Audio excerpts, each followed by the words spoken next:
آج آپ کے ساتھ کچھ باتیں جن کا عنوان دیا گیا ہے حکمت کی باتیں، ان کو کروں گی۔ حکمت کی باتیں تو بہت ہیں، لیکن وہ باتیں جو ایک ماں اپنے بچے کو سکھاتی، وہ وزڈم، وہ تربیت جو اپنے بچے کو دیتی ہے، وہ بہت قیمتی ہوتی۔ ہم میں سے اکثر خواتین بچے پیدا تو کر دیتی لیکن پالنے کا طریقہ نہیں سیکھتی۔ اگر ہم دیکھیں تو ہماری ایک ایوریج نارمل لڑکی کی روٹین کیا ہوتی ہے پیدا ہونے سے لے کر شادی تک؟ پڑھنا پڑھنا پڑھنا، ڈگری لینا، اور ڈگری لے کر وہ شادی کر کے ایک نئے سفر پر روانہ ہو جاتی ہے، اور اس کے بعد نئے چیلنجز کا سامنا ہوتا ہے۔ اس ڈگری میں کچھ اور پڑھ رکھا ہوتا ہے اور حقیقی دنیا، پریکٹیکل لائف کچھ اور ہوتی۔ اسی لیے آپ نے دیکھا ہوگا کہ بہت سے ایسے لوگ کہ جو بہت پڑھے لکھے بھی ہوتے ہیں لیکن انہیں باہم نباہ کرنا نہیں آتا، شوہر کو اپنی ذمہ داریاں کھانی نہیں آتی، اور بیوی کو شوہر کا دل لبھانا نہیں آتا، لہذا اس کے نتیجے میں بچوں کی تربیت بھی صحیح طور پر ہو نہیں پاتی۔ اور بچوں کی تربیت کے بارے میں عموماً ہمارے اسلامی معاشرے میں بہت کم کتابیں پائی جاتی ہیں، بہت کم چیزیں پائی جاتی ہیں، اور خصوصاً آج سے کوئی 50 سال پہلے تو بہت ہی کم لٹریچر تھا، اسکیٹرڈ چیزیں تھی، لیکن چونکہ چیلنجز اتنے نہیں تھے اس لیے اس کو اتنا موضوع بحث نہیں بنایا گیا، اس پر بہت کچھ لکھا بھی نہیں گیا۔ میں سمجھتی ہوں کہ اگر ماں اپنی تربیت کا انتظام کر لیتی ہے تو بچوں کی تربیت ساتھ ساتھ ہوتی چلی جاتی۔ ایک ماں جس کے دل میں اللہ کا ڈر ہو، تقویٰ ہو، اللہ کی محبت ہو، اس کے دین کی محبت ہو، وہ خود نمازوں کی پابند ہو، جھوٹ سے پرہیز کرتی ہو، اخلاق، آداب اور بہترین مینرز اس کے اندر ہوں، تو یہ چیزیں آٹومیٹیکلی اولاد کے اندر ٹرانسفر ہونا شروع ہو جاتی۔ اس ماں کی بات میں بھی بہت بڑا اثر ہوتا ہے کیونکہ وہ خود بعمل ہے۔ اکثر لوگ مجھ سے پوچھتے ہیں کہ بچوں کی تربیت کیسے کریں، تو میں ان سے یہ کہتی ہوں کہ آپ اپنی تربیت کا بندوبست کر لیں، بچوں کی ساتھ ہی ہو جائے گی، کیونکہ ہم بھی ہیومن بینگز ہیں، وہ بھی جن چیزوں سے ہمیں فائدہ ہوگا ان چیزوں سے ان کو بھی فائدہ ہوگا۔ ان کی تربیت کرنے کے لیے ہمیں رول ماڈل بننا ہوگا، ایک اچھا نمونہ بننا ہوگا، تو اس لیے بہت ضروری ہے کہ ہم نمبر 1 اچھا نمونہ بنے، نمبر 2 اپنے علم میں اضافے کی کوشش کرتے رہیں مستقل طور پر۔ یعنی ہمارا دین ہمیں کیا سکھاتا ہے کہ ہم کب سے کب تک پڑھیں، کیا اس میں کوئی گریڈز یا ڈگریاں متعین کر دی گئی ہیں؟ یہ تو بعد میں لوگوں نے خود ہی کسی کورس کا نام دینی کا نام عالمہ رکھ دیا، کسی کا فاضلہ رکھ دیا، کسی کا کچھ اور رکھ دیا۔ ہمارے دین کے اندر تو ایسی کوئی درجہ بندی نہیں۔ ہم سب کو جو بات سکھائی گئی اور وہ ہر ایک کے لیے ہے، وہ یہ کہ مہد سے لاحد تک علم حاصل کرو۔ مہد کہتے ہیں پنگوڑے کو، یعنی پیدائش سے لے کر مرتے دم تک علم حاصل کرتے رہو۔ لہذا ہم سب کو، چاہے ہم دنیاوی اعتبار سے کوئی ڈگری رکھتے ہوں یا نہ رکھتے ہوں، ہر ایک کو یہ بات ضروری ہے کہ وہ سیکھتا ہی رہے، چاہے اس کا حافظہ بہت اچھا ہے اور چاہے اس کا حافظہ اچھا نہیں۔ ضروری نہیں کہ ہر بات رٹی ہی جائے، اور ضروری نہیں کہ ہر بات زبانی یاد کر کے اس کو اپنے دل میں ہی رکھا جائے۔ جیسے ہم کھانا کھاتے ہیں تو ہم نے دیکھا ہوگا کہ کھانے کا صرف ایک حصہ ہوتا ہے، اور وہ بہت تھوڑا حصہ ہوتا ہے جو ہمارا جزو بدن بنتا ہے، جو ہمارا خون بنتا ہے، اور پھر وہ خون غذائیت لے کے اس کو پورے جسم میں پہنچاتا ہے اور سارے جسم کی ضرورت پوری کرتا ہے۔ اسی طرح علم ہوتا ہے، علم جب انسان حاصل کرتا ہے تو ضروری نہیں کہ وہ سارے کا سارا ہر وقت دل و دماغ میں حاضر رہے، بلکہ وہ ہمارے عمل کا ایک حصہ بن جاتا ہے، ہماری شخصیت کا حصہ بن جاتا ہے، ہمارے اندر جذب ہو جاتا ہے، اور اس کے بعد جب وہ ہمارے عمل میں آ جاتا ہے تو وہی دراصل ہمارے لیے طاقت کا ذریعہ بنتا ہے، وہی ہماری صحت کا ذریعہ، یعنی روحانی صحت کا ذریعہ بنتا ہے۔ تو اس لیے بے حد ضروری ہے کہ ہم علم حاصل کرتے رہیں جب تک موت نہیں آ جاتی۔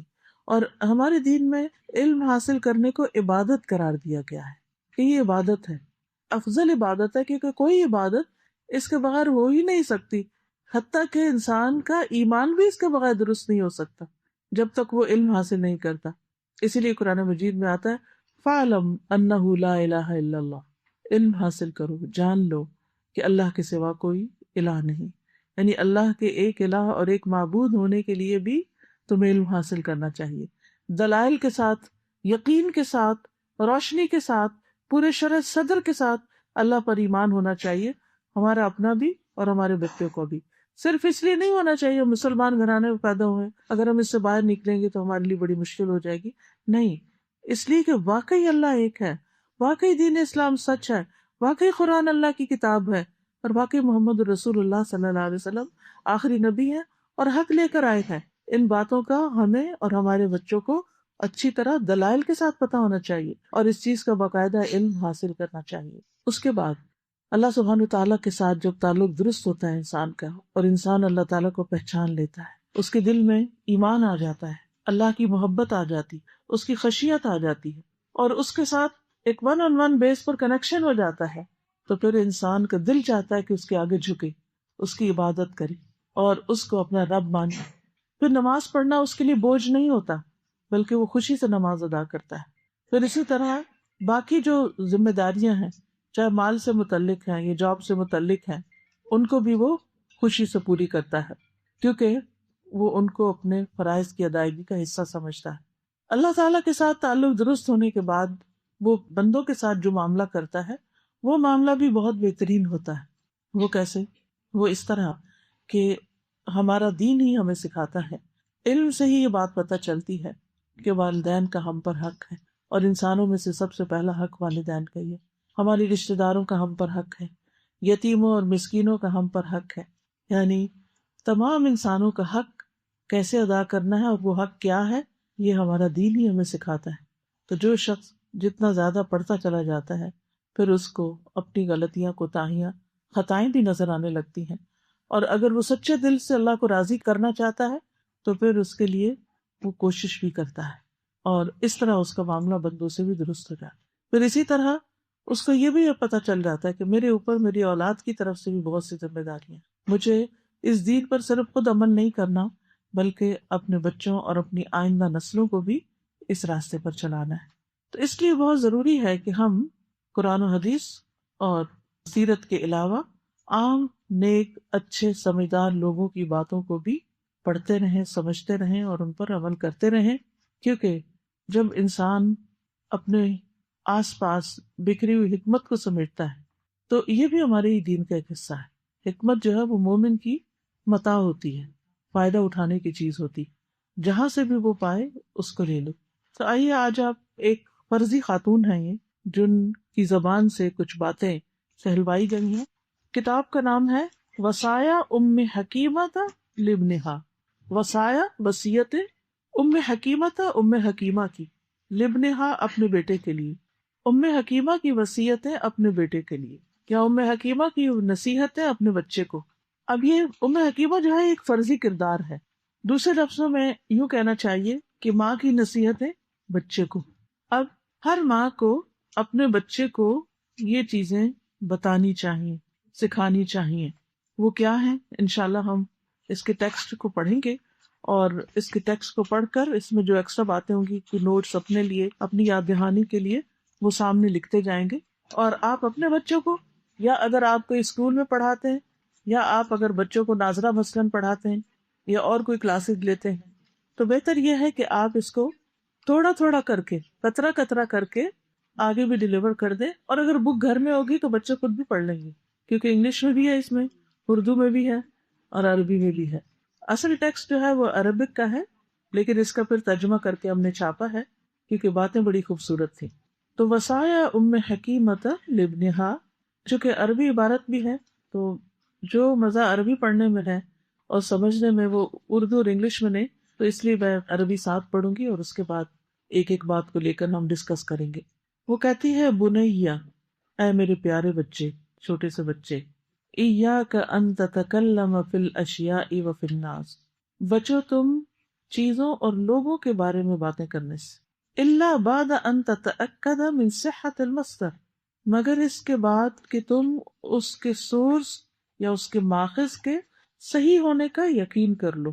کتنی عمدہ بات ہے کہ کسی انسان کے بارے میں اور کسی بھی چیز کے بارے میں زبان نہ کھولو جب تک کہ اس بات کے صحیح ہونے کا تمہیں یقین نہ ہو۔ معیار دیکھیے سچائی کا۔ آپ کو معلوم ہے نا کہ جنت میں کون کون لوگ جائیں گے، صراط الذین انعمت علیہم میں کون کون شامل ہیں۔ ہم ہر روز دعا کرتے ہیں سورۃ الفاتحہ میں، نماز کے اندر بھی، اور کبھی باہر پڑھے تو اس میں بھی، اہدنا الصراط المستقیم صراط الذین انعمت علیہم، یہ انعام یافتہ لوگ کون ہیں جن پہ اللہ کا بڑا انعام ہے؟ ان کے بارے میں قرآن مجید میں ہی آتا ہے کہ وہ ہیں من النبیین والصدیقین والشہداء والصالحین وحسن اولئک رفیقا۔ انبیاء، اور انبیاء کے بعد سب سے پہلا درجہ صدیقین کا، جو ہمیشہ سچ بولتے ہیں، سچ کی تلاش میں رہتے ہیں، سچائی کے ساتھ جیتے ہیں اور سچائی پہ مرتے ہیں، جن کی زندگی کا شعار ہی سچ ہے۔ آج ہماری زندگیوں میں سے سچ کی قدر و قیمت ختم ہو گئی، اور منافق کو منافق بنانے والی پہلی چیز جھوٹ ہے، دو روخا پن۔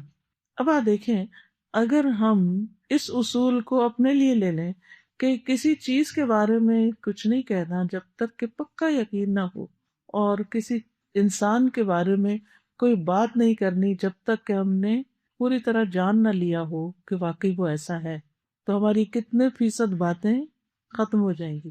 اول تو یہ چھوٹے ذہن کی علامت ہوتی ہے، چھوٹی سوچ ہوتی ہے کہ انسان بیٹھ کے لوگوں کو ڈسکس کرے، یا پھر چیزوں کے بارے میں، کبھی کھانے پینے کی، کبھی کسی چیز کی۔ ٹھیک ہے، انسان اس دنیا میں رہتا ہے، وہ فرشتہ نہیں ہے، اس نے کھانا پینا بھی ہے، اس نے گھر بھی چلانا ہے، اسے لوگوں میں بھی رہنا ہے، اسے پہچان ہونی چاہیے، وہ پہچان کرے گا، جانے گا، لیکن یہی اس کی زندگی کا مقصد نہیں ہو جانا چاہیے کہ سارا وقت بس یہی کچھ کرتا رہے، اس سے آگے بڑھنا چاہیے۔ اب دیکھیے، کچھ انسان کی جسمانی ضروریات ہوتی، کچھ روحانی ضروریات ہوتی، کچھ ذہنی ضروریات ہوتی، کچھ جذباتی ضروریات ہوتی۔ ان سب کی تسکین کا سامان اللہ نے پیدا کیا ہے۔ جسمانی ضرورت کھانا پینا، سونا، شادی بیاہ، پھر روحانی ضرورت جیسے ایمان ہے، قرآن کی سمجھ ہے، اسی طرح دین کی باقی باتیں۔ پھر جذباتی ضرورت، انسان کے اندر محبت کے جذبات بھی ہیں، ان کی بھی تسکین اسے چاہیے ہوتی ہے۔ پھر اسی طرح اس کے اندر غصہ، غم، بہت سی اور چیزیں، ان کو اپنی جگہ پر رکھنا۔ اور پھر ذہن اور عقل جو ہے انسان کی، اس کی نشو نما اور بالیدگی، یہ بھی بڑی ضروری ہوتی ہے، تو اس کے لیے مطالعہ کرنا، کتابیں پڑھنا۔ لیکن ہم سب سے زیادہ کس چیز پہ توجہ کرتے ہیں؟ جسمانی ضروریات پر، کسی حد تک کچھ چند پرسنٹ روحانی ضروریات کو بھی دیکھ لیتے ہیں، لیکن ہمیں نہیں آتی اینگر مینجمنٹ، ہمیں نہیں آتی کانفلکٹ ریزولوشن، ہمیں نہیں آتی کہ محبت کی حد کیا ہے، محبت کس سے کرتے ہیں، کتنی کرتے ہیں، کون سی جائز ہے، کون سی نہیں۔ محبت کرتے ہیں تو حد سے بڑھ جاتے ہیں، نفرت کرتے ہیں تو حد سے بڑھ جاتے ہیں، عدل و انصاف سے بڑھ جاتے ہیں، کیونکہ یہ ہم نے سیکھا ہی نہیں۔ اسی طرح پڑھنا پڑھانا، وہ تو اسکول کا کام تھا نا، اب اسکول ختم ہو تو اب بھی پڑھتے رہو۔ کتنے لوگ اسکول ختم ہوتا ہے تو کتابوں کو کہاں کر دیتے ہیں، پاکستان میں تو ردی بیچ دیتے ہیں، یہاں کا مجھے نہیں پتا، جنگ میں نکال دیتے ہوں گے یار۔ اول تو خریدتے ہی بہت لوگ اب کام ہے، اور ویسے بھی اب تو ڈیجیٹل ہو گئی ہر چیز، تو ضرورت ہی کیا ہے کتابیں لیں گے۔ تو کہنے کا میرا مطلب یہ ہے کہ ہم زیادہ تر وقت اپنی جذباتی ضروریات پوری کرنے کے لیے بھی کچھ سیکھنے کی بجائے، کسی پہ غصہ ہے تو اس کے اوپر بات، کسی نے غم پہنچایا تو اس پہ بات، کسی سے محبت ہے تو اس کی بات، کسی سے نفرت ہے تو اس کی غیبت، یہی باتیں کرتے رہتے ہیں۔ اچھا، اور بعض باتیں ہمارا فرسٹ ہینڈ ایکسپیرینس بھی نہیں ہوتی، وہ کیا ہوتی؟ سنی سنائی، سیاسی لیڈرز کے بارے میں، اپنے ہوں یا دنیا کے کسی اور ملک کے ہوں، جو میڈیا میں آیا، اخبار میں پڑھا کہیں، بس وہی آگے دہرا دیا، خود کچھ بھی نہیں پتا۔ ہمیں کیا پتا کہ حقیقت کیا ہے؟ تو ہم کیوں آگے آگے آگے اس کو کیے چلے جانے، اور پھر اس کے بعد اس پہ تبصرہ اور اس کو یقین کی حد تک۔ میں 100% تمہیں بتاتی ہوں کہ بالکل صحیح ہے، میں نے فلاں جگہ پڑھا تھا، نہ کہ فلاں جگہ بھی بعض اوقات غلط باتیں لکھی ہوتی۔ میرا پرسنل ایکسپیرینس ہے، میڈیا نے میرے بارے میں جب کبھی لکھا اس میں سے حقیقت بہت تھوڑی تھی۔ اس سے میں نے سیکھی یہ بات کہ جب میڈیا کسی اور کے بارے میں کچھ شائع کرتا ہے یا بولتا ہے تو ضروری نہیں کہ وہ سچی بات ہی ہو اور حقیقت پر مبنی بات ہی ہو، بہت سی غلط فہمیاں بھی ہو سکتی۔ تو میرا یہ شغل نہیں ہونا چاہیے کہ میں ان چیزوں کو لے کر آگے بڑھوں۔ تو سب سے سچی بات کس کی بات ہے؟ وَإِنَّ أَصْدَقَ الْحَدِيثِ کتاب اللہ، سب سے سچی بات اللہ کی کتاب ہے، لیکن ہمارے پاس اسی کو سمجھنے کا، پڑھنا میں نہیں کہہ رہی، پڑھ پھر بھی لیتے ہیں، سمجھتے نہیں، اسی کو سمجھنے کا وقت نہیں، نہ اپنی اولادوں کو سمجھانے کا وقت ہے، نہ اس کے لیے ہم وقت نکالتے ہیں، اور نہ اس کو امپورٹنٹ سمجھتے ہیں، جو سب سے سچی بات ہے۔ اچھا، چیزوں کے بارے میں بھی ہمارا کیا طرز عمل ہے؟ سنی سنائی باتیں، یہ چیز گرم ہے، یہ ٹھنڈی ہے، یہ فلاں کو نہیں کھانی چاہیے، اس سے یہ ہو جاتا ہے، اس سے وہ، سب بغیر تصدیق شدہ چیزیں ایک سے دوسرے میں ٹرانسفر کرتی ہیں، اور پھر کوئی کہیں سے کسی چیز کے فائدے پڑھ لیتا ہے اور وہ سب کو ٹوٹ کے بتاتا پھرتا ہے، اور حالانکہ ہر ایک کا مزاج جو ہے وہ مختلف ہوتا ہے. ایک قمیض سب کو نہیں پوری آتی. اللہ نے ہر ایک کا مزاج الگ الگ بنایا. ایک شخص ایک چیز کھاتا ہے، اور اب تو آپ دیکھیں الرجیز کا دور ہے، ایک ہی چیز ایک بچہ کھاتا ہے، وہ اس کے لیے بہت مزے کی ہے اور دوسرے کے لیے وہ بیماری ہے. ایک ہی چیز ہے. تو اسی طرح ہر چیز جو ہے وہ ہر ایک کو سوٹ نہیں کرتی. تو ہمیں اپنا یہ مزاج بنانا ہے کہ بات وہ کرنی جس کا یقین ہو، نہیں تو چپ رکھے، اپنے آپ کو بند رکھے زبان. اور اسی طرح لوگوں کے بارے میں بھی اور چیزوں کے بارے میں بھی معلومات دوسروں کو وہ دیں جو اوتھینٹک ہو. جو اوتھینٹک نہیں اس کی ضرورت بھی نہیں. لیکن افسوس یہ کہ آج کل سوشل میڈیا کے اوپر جو معلومات ایک دوسرے کو فارورڈ کی جا رہی ہوتی ہیں ان میں سے اکثر کی بنیاد ہی نہیں ہوتی. دیکھیں ہم کتنا وقت ضائع کرتے ہیں، اور صرف وقت نہیں ضائع کرتے، جھوٹ کو پھیلانے اور نشر کرنے کا جرم بھی اپنے ذمہ لیتے ہیں. اور یہ کوئی معمولی بات نہیں.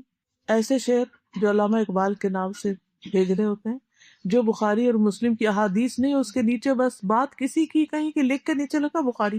اب شامت ہم جیسا کی آتی ہے، ہر دوسرے دن کوئی چیز بھیج دیتا ہے، آپ ذرا یہ چیک کر دیں اوتھینٹک ہے یا نہیں.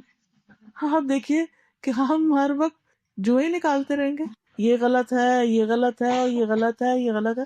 بھائی میں تو یہی کہتی ہوں کہ بھائی تم خود کیوں نہیں صحیح علم حاصل کرتے کہ تمہیں خود بھی پتہ چلے، کیونکہ اتنی انفارمیشن کی یہ لغار اور بمبارڈمنٹ ہو گئی ہے کہ کنفیوژنز کریٹ ہو گئی ہیں. اور ایسے میں وہی بات یاد آتی کہ میں تم میں دو چیزیں چھوڑ کے جا رہا ہوں، جب تک انہیں مضبوط پکڑے رکھو گے کبھی گمراہ نہیں ہوگے. تو اب یہ جو لائن ہے نا، اس کے سامنے والی لائن پہ لکھ دیجئے، قرآن مجید سب سے سچی بات ہے، خود بھی سمجھنا ہے، بچوں کو بھی سمجھانا ہے، سکھانا ہے. یہ اپنے لیے ریزولوشن بنا لیجیے، کیونکہ یہاں سے اٹھ کے جائیں گے تو باتیں تو بھول جائیں گے، لیکچر تو بھول جائے گا. کچھ چیزیں جہاں لکھی ہوئی ہوں گی، لیکن اس کے ساتھ جو ایکسپلینیشن میں دے رہی ہوں، چند جملے جو اہم ہیں وہ ضرور لکھ لیجیے، تاکہ جب کبھی آپ یہ کتاب کھولیں تو آپ کو یاد آئے کہ ہاں میں نے ایک بات سوچی تھی، یہ کرنی ہے تو میں نے اب تک نہیں کی، مجھے کر لینی چاہیے.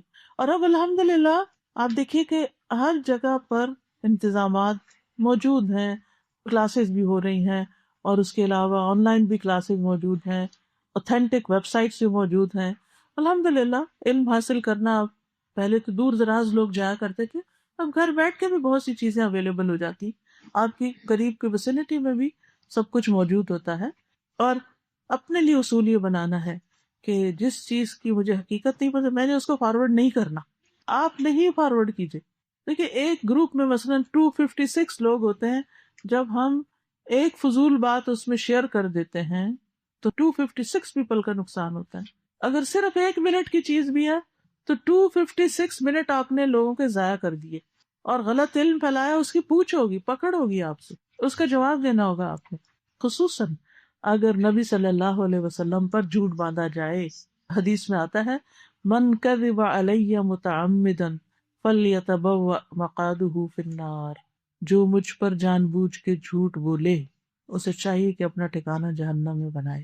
تو جو لوگ یہ گھڑتے ہیں نا یہ جھوٹ، وہ تو اصل مجرم ہیں، لیکن ہم بھی ان کے مددگار ہو جاتے ہیں نا. ظالم کا ساتھ نہیں دینا چاہیے، ہم بھی مددگار ہو جاتے ہیں ان کے، آگے آگے آگے پھیلا کے.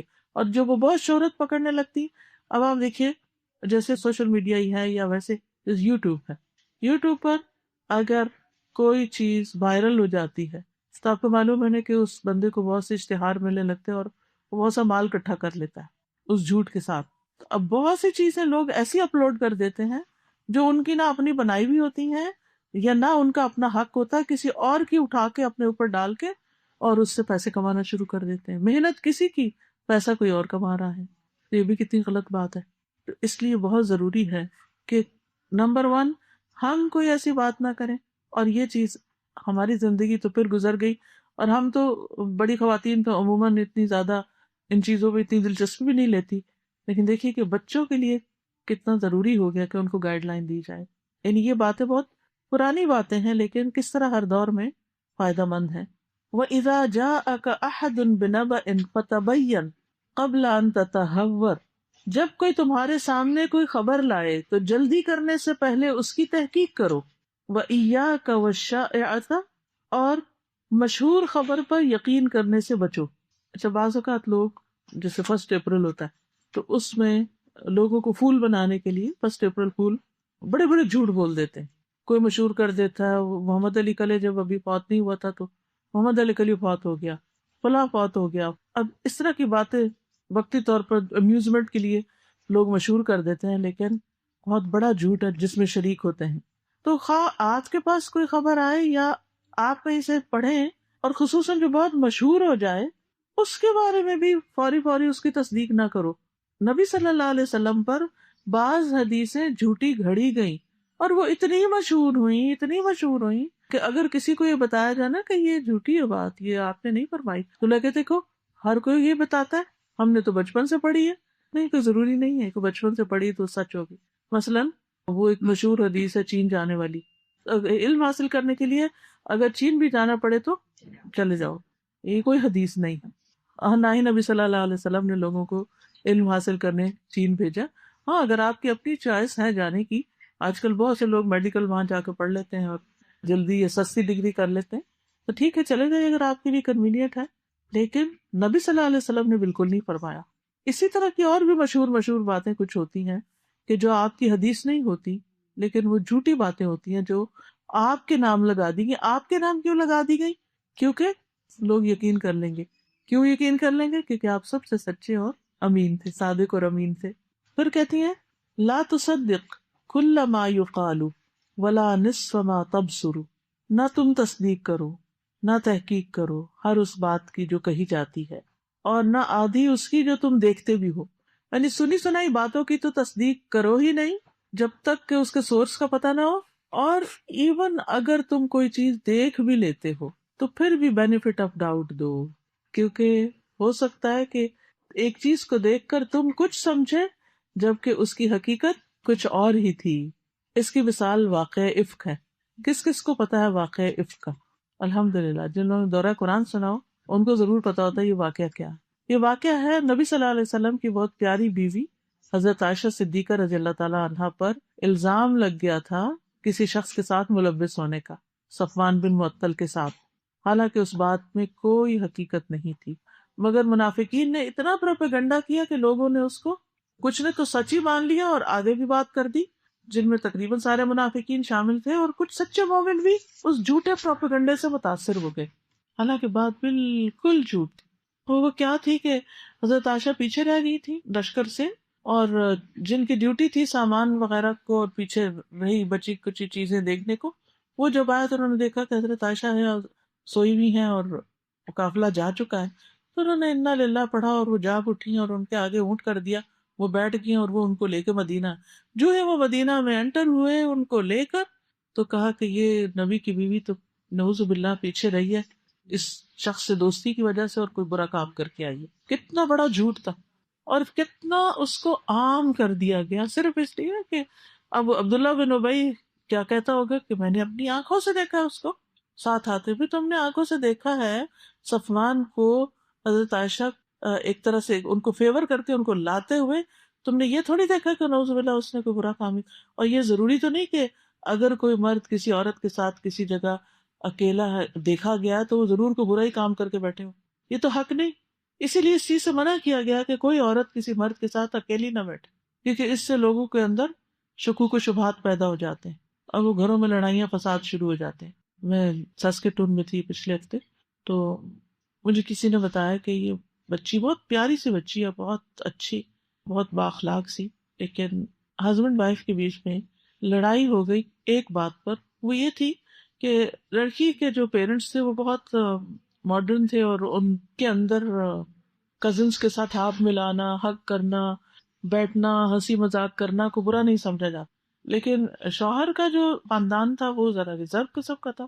اب اسی طرح کہیں کسی پارٹی شادی میں ہسبینڈ نے دیکھ لیا کہ میری وائف جو ہے وہ اپنے کزن کے ساتھ ہنس بول رہی ہے، which was just normal routine matter ان کے خاندان میں. تو بس یہاں سے پھر اس نے ہر چیز میں شک کرنا شروع کر دیا، ہر چیز کے اندر لڑائی جھگڑا فتنہ فساد. اور اتنی قابل اور اتنی پیاری اور اتنی اچھی بچی جس کرب سے گزر رہی ہے اس کا اندازہ نہیں کیا جا سکتا. اب آپ دیکھیے کہ ہسبینڈ وائف کا رشتہ ایک ٹرسٹ کا رشتہ ہوتا ہے. ایک دوسرے کے اوپر اگر ٹرسٹ نہ رہے تو زندگی حرام ہو جاتی ہے، غموں کا انبار لگ جاتا ہے. تو ایسی صورت میں اسلام نے کچھ ایسی حدیں لگائی ہیں، کچھ ایسی پابندیاں ہمیں بتائی ہیں کہ ان کا لحاظ رکھا جائے تاکہ میاں بیوی کا آپس کا ٹرسٹ جو ہے وہ خراب نہ ہو، وہ ختم نہ ہو۔ تو بہرحال وہ تو ایک الگ ایشو ہے۔ یہاں پر جو بات کی جا رہی ہے وہ یہ کہ لوگوں کی باتوں کی تصدیق مت کرو، سنی سنائی باتوں کی، اور ایون جب تم کوئی چیز اپنی آنکھوں سے بھی دیکھ لے تو اس سے بھی ٹھہر جاؤ، فوراً ججمنٹ نہیں پاس کرو۔ بعض اوقات دور سے چیزیں کچھ اور نظر آ رہی ہو، بعض اوقات ایک چیز ہم سوچ رہے ہوتے ہیں اور ہم اپنے ہی آئینے اور نظر اینک کے مطابق اس کو دیکھ رہے ہوتے ہیں۔ اب جن لوگوں کی نظر کمزور ہوتی ہے اور وہ اینک سے صحیح دیکھ پاتے ہیں، اگر وہ اینک اتار دیں تو ان کو بعض اوقات دوسروں کو دیکھنے میں بھی غلط فہمی ہو جاتی، کہتے نہیں میں نے دیکھا تو فلاں تھی، بھی نہیں آپ کی اینک نہیں لگی، اس لیے آپ نے کچھ اور دیکھا۔ اینک لگ جائے گی تو پھر چیزیں کچھ اور نظر آئیں گی، تو دیکھنے میں بھی غلط فہمی ہو جاتی ہے۔ وَإِذَا ابْتَلَاكَ اللَّهُ بِعَدُوٍّ، جب اللہ تمہیں کسی دشمن سے مبتلا کر دے، یعنی جب کوئی شخص تمہارا دشمن بن جائے، ہوتا ہے نا، تو اسے ڈیل کیسے کرو۔ مثلاً آپ کے بچے اسکول میں ہیں، بعض اوقات لڑائیاں ہو جاتی ہیں، فائٹنگ ہو جاتی ہے، دشمنیاں پیدا ہو جاتی ہیں، یا اسی قسم کی کچھ چیزیں ہو جاتی ہیں۔ اچھا، بعض ایسی ہوتی ہے جو بہت اوپن ہوتی ہیں، اور بعض ہوتی ہیں جو دل ہی دل میں ایک دوسرے سے بغض رکھے ہوئے ہوتے ہیں اور اینیموسٹی۔ تو پھر کیا کرو، اس کو کس طرح اوور کم کرو؟ قاممہ بالاحسان الیہ، اس کا مقابلہ احسان کے ساتھ۔ قرآن مجید میں آتا ہے ادفع باللتی ہی احسن، اس طریقے سے دور کرو جو احسن، یعنی برائی کو بھلائی سے دور کرو۔ اقسم باللہ، میں اللہ کی قسم کھاتی ہوں، ان العداوۃ تنقلب حبا، کہ دشمنی محبت میں بدل جائے گی۔ تصور، سوچو تو ذرا، سوچو تو صحیح۔ بہت ہی اچھی بات انہوں نے کہی اور اس پہ توجہ کی ضرورت ہے۔ اپنے لیے سامنے کے پیج پر لکھ لیجئے، نفرت اور دشمنی کا مقابلہ احسان کے ساتھ کرنا ہے، احسان کے ساتھ۔ آپ نے دیکھا ہوگا کہ بعض بچے آپس میں گھروں میں بہت لڑتے ہیں، بھائی بھائی سے لڑ رہا ہے، بہن بھائی سے لڑ رہی ہے، اور آپ سر پکڑ کے بیٹھ جاتے، سمجھ نہیں آتا کہ ان کو کیسے سمجھاؤں۔ آپ ہر روز صلح کرا رہے ہوتے ہیں، ہر روز سمجھا رہے ہوتے ہیں، مت لڑو مت لڑو مت لڑو۔ اب اس کے لیے طریقہ یہ ہے کہ بچپن سے ہی آپ بچوں کو سکھائیں ایک دوسرے کو اپنے اوپر فوقیت دینے کی، یعنی دوسرے کو امپورٹنس دینا سکھائیں۔ جو لوگ دوسروں کو اہمیت دینا جانتے ہیں، ان کا صحیح مقام پہچان کر ان کو اس مقام کے مطابق ڈیل کرتے ہیں، ان کی زندگی میں مسائل کم ہوتے ہیں۔ جب ہم کسی کو رسپیکٹ نہیں دیتے جبکہ اللہ نے اس کو رسپیکٹیبل بنایا تو مسائل بڑھ جائیں گے۔ اور اس میں مثال ہے ہسبینڈ وائف کی، مثلا شروع میں نے بات کی، قرآن سب سے سچی کتاب ہے، وہ سچ بولتی ہے، ہم نہ مانے تو ہماری مرضی۔ قرآن مجید میں اللہ سبحانہ وتعالیٰ نے مردوں کے حقوق بھی بتایا، عورتوں بھی بتایا، لیکن ایک جگہ ساتھ ہی یہ بتایا وَلِلرِّجَالِ عَلَيْهِنَّ دَرَجَةٌ، کہ مردوں کو عورتوں پر ایک ڈگری درجہ دیا گیا ہے۔ کیوں؟ تاکہ گھر کا نظام صحیح طور پر چل سکے۔ جن گھروں میں مرد کی رسپیکٹ ہوتی ہے وہاں اس کا رویہ اور معاملہ کچھ اور ہوتا ہے، اور جہاں مرد کو رسپیکٹ نہیں دی جاتی، وہ احساس کمتری میں مبتلا ہو جاتا ہے، تو وہاں وہ اپنی فرسٹریشن اور طرح نکالتا ہے۔ بعض اوقات قصور بھی اسی کا ہوتا ہے، میں یہ نہیں کہتی کہ اس کا قصور نہیں ہوتا، قصور ہوتا ہے اس کا، وہ صحیح یہ کام نہیں کرتا، محنت کا عادی نہیں، یا اپنے فیملی کے لیے کیئر نہیں کرتا، یہ کئی چیزیں ہو سکتی۔ اس کے باوجود چونکہ مرد ہے تو اپنے رویے اور معاملے میں ذرا، جسے کہتے ہیں نا کہ نرمی پیدا کی جائے۔ مرد کی اگر انا کو ٹھیس پہنچائی جائے نا تو اس سے زیادہ کوئی چیز عورت کے لیے نقصان دہ نہیں ہوتی۔ اگر اس کو رسپیکٹ نہ دی جائے، جیسے آپ دیکھیں ہمارے نانی دادی کے وقت جو میں نے کلچر اپنے گاؤں میں اور اپنے شہر میں اور اپنے آس پاس دیکھا ہوا ہے، اس میں مرد کی حیثیت خاندان کے اندر، یا ایک جو میں نے اپنے نانا کو دیکھا، وہ ویسے بھی اپنے گاؤں کے وہ نمبردار ہوتے ہیں جیسے، اور وہ چودھری ہوتے ہیں اور وہ لوگوں کے فیصلے نبھانے، تو بہت رسپیکٹ تھی ان کی۔ لیکن اس کے ساتھ ساتھ میں دیکھتی تھی کہ میری نانی، میری خالہ، ماموں سب ان کو بہت امپورٹنس دیتے تھے، اور وہ بھی جواباً سب کو امپورٹنس دیتے تھے۔ میرے اپنے والد، پورے خاندان کے لوگ ان کی عزت کرتے۔ میری اپنی والدہ، کبھی آج تک میں نے اپنی والدہ کو ان کے سامنے اونچی آواز میں نہیں بولتے تھے۔ یہ ایک دو دن کی بات نہیں، یہ کئی سالوں کا مشاہدہ ہے، کبھی نہیں دیکھا کہ انہوں نے پلٹ کے جواب دیا ہو یا کوئی بدتمیزی کا سلوک کیا ہو۔ اور میرے والد کے پھر جواباً کیئر کا حال کیا تھا کہ وہ بیمار ہوتی، کچھ ہوتا، سرہانے کھڑے رہتے تھے۔ ہمیں تو پتہ ہی نہیں تھا بچپن میں کہ ماں باپ لڑتے بھی ہوتے ہیں کہیں، کیونکہ ہم نے تو یہ سیکھا تھا وہ احترام اور عزت کی جگہ، ماں بھی سکھاتی تھی کہ ان کا ادب کرو۔ وہ بلا رہے ہیں جلدی کرو. تو اب یہ جو ایک ادب اور احترام اور اس رسپیکٹ کا رشتہ، اور دوسری طرف ماں اولاد کے اوپر کیا ہے کہ ماں کے 3 درجے ہیں. فلا تقل لہما اف ولا تنہرہما، ڈانٹ کے بات نہ کرے، سختی سے بات نہ کرے. وصاحبہما فی الدنیا معروفا، دنیا میں اچھے طریقے سے والدین سے زندگی بسر کرے. وقل لہما قولا کریما بھی آتا ہے، تو عزت سے بات کریں والدین سے. تو جب ہم ان رشتوں کو جن کو اللہ نے عزت دی ہے، مقام دیا، ان کا مقام پہچانتے ہیں، تو کیا ہوتا ہے؟ ہمارا اپنا مقام بڑھتا ہے. یعنی عزت لینے والے کا نہیں، یاد رکھیے عزت دینے والے کی عزت ہوتی ہے. عزت دینے والا عزت حاصل کرتا ہے، کیونکہ اس کو سب لوگ دیکھ رہے ہیں نا کہ یہ بات کرتا ہے تو اچھے طریقے سے کرتا ہے، یہ معاملہ کرتا ہے تو اچھا کرتا ہے، تو خود بخود دوسرے لوگوں کے دل میں اس کی عزت بن جاتی. لیکن ہم عام طور پر اس اصول قاعدے کو نہیں سمجھتے. تو یہاں پر یہ کہتے ہیں کہ باقیوں کو تو عزت دینا تو دینا، اپنے دشمن کے ساتھ بھی احسان کرو. اچھا، ہر خاندان کے اندر تقریباً یہ ہوتا ہے کہ کچھ رشتے ایسے ہوتے ہیں جن میں کمپٹیشن ہوتا ہے، جیسے دیورانی جیٹھانی کا رشتہ ہے، یا اسی طرح نند بھاوج کا، یا ایون کچھ اور بھی ایسے بیچ میں آ جاتے ہیں جن کے ساتھ ایک خاموش کمپٹیشن چل رہا ہوتا ہے. اب جہاں یہ کمپٹیشن ہوتا ہے نا، وہاں دل بہت اچھے ایک دوسرے کے لیے نہیں ہوتے، کیونکہ وہ تھوڑی تھوڑی جیلسی بھی ہوتی ہے. اب جب جیلسی دل میں آ جاتی ہے تو پھر آپ دوسرے شخص کو کہیں نہ کہیں سے کاٹنے کی کوشش کرتے ہیں، اس کی بات کو رد کرنے کی، اس کو تھوڑا لیٹ ڈاؤن کرنے کی، کیونکہ آپ ڈیفینسو موڈ میں ہوتے ہیں نا. تو جب انسان ڈیفینسو موڈ میں ہوتا ہے تو کہیں نہ کہیں کچھ نہ کچھ مارتا رہتا ہے دوسرے کو. نتیجہ کیا ہوتا ہے؟ وہ تعلقات کبھی بھی اچھے نہیں ہوتے. کوئی بات نہیں، بھلے آپ کے دل میں دوسرے کے لیے کوئی تکلیف بھی ہے تو بھی اچھا معاملہ کرے، تو بھی احسان کا کرے، تو بھی رسپیکٹ کا کرے. چاہے اپنے دل کو برا لگ رہا ہے، نفس کے اوپر ہارڈ ہے، کوئی بات نہیں، کنٹرول کریں اس کو تھوڑی دیر کے لیے، اور دوسرے سے سلام میں پہل کریں، حال پوچھیں، مدد کریں، آگے بڑھیں، اور دیکھیں کہ حالات کیسے تبدیل ہو جاتے ہیں. یہ تو قرآن کا فارمولہ ہے. ادفع باللتی ہی احسن فاذا الذی بینک وبینہ عداوۃ کأنہ ولی حمیم، کہ تمہارے اور اس کے درمیان اگر عداوت بھی ہے تو ایسا ہو جائے گا جیسے گہرا دلی دوست. نبی صلی اللہ علیہ وسلم کا کارنامہ یہی ہے کہ انہوں نے اپنے دشمنوں کو دوست بنایا. ہم اپنے محسنوں کو بھی اپنا دوست نہیں بنا سکتے. کیوں؟ ٹھیک ہے، زندگی میں کچھ لوگ بڑے سخت مزاج ہوتے ہیں، ہارڈ ہوتے ہیں، مشکل ہوتی ہے ڈیلنگ ان سے، لیکن ایوریج لوگوں سے ہمارا معاملہ کیا ہے؟ ہم کتنی دفعہ دن میں مسکراتے ہیں، کتنی دفعہ سلام میں پہل کرتے ہیں، کتنی دفعہ آرام سے بات کرتے ہیں جب کوئی ہم سے کوئی سوال کرے، پوچھے فلاں چیز کیا ہے. مثلا اکثر ہسبینڈ لوگ کیا کرتے ہیں، چابی کہیں لا کے رکھ دیتے ہیں، پھر صبح شور مچا دیتے ہیں، چابی کہاں ہے، چابی کہاں ہے، اور آپ نے کہیں رکھی بھی ہوتی ہے اور آپ بھی چپ کر کے کھڑے ہوتے ہیں، اچھا آج تو میں مزہ چکھاؤں گی. اصل مسئلہ تو یہ کہ ایک جگہ بنا دیں، اگر کچھ نے خود نہیں رکھا آپ جا کے وہاں لٹکا دیا کر، تاکہ صبح ہی شور ہی نہ اٹھے، وہاں سے خود ہی انہیں پتا ہو کہ بھی یہیں چابی ملے گی، مل جائے گی.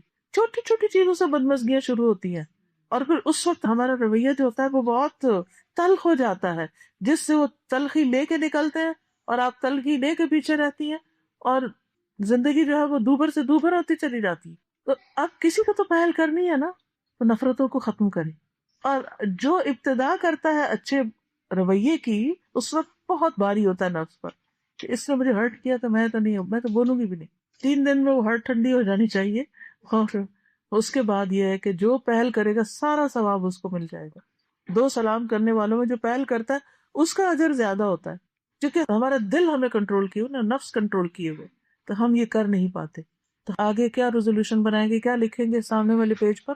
نفرتوں کو ختم کرنا ہے، برا کرنے والے سے اچھا کرتا ہے. آج جا کر کوشش کیجیے، جس شخص نے، کسی پرانی دوست نے کافی دن تک آپ کو کال نہیں کیا، آج ذرا جا کے حال پوچھ لی، کہیں کتنی خوش ہو جائے گی، اور جب وہ خوش ہوگی تو آپ بھی بہت خوش ہو جائیں گے.